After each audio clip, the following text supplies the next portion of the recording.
Live telecast કરતા હતા, જે ખાણ ખનીજ દ્વારા પરિપત્ર બહાર પાડવામાં આવ્યો હતો કે 10/6 તમામ લીઝ બંધ કરવામાં આવે, જેને લઈને અમે લાઈવ રિપોર્ટિંગ કરતા હતા.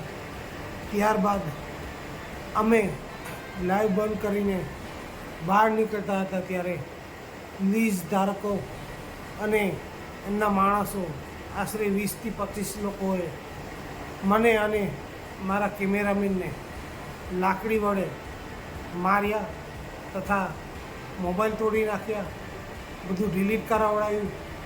અને જો હવે ફરીથી તમે લાઈવ કરવા આવશો તો અમે અહીંયા તમને લોકોને જીવતા નહીં જવા દઈએ તેવી ધમકીઓ મારી, અને કેસ કરવો હોય તો કરી દેજો.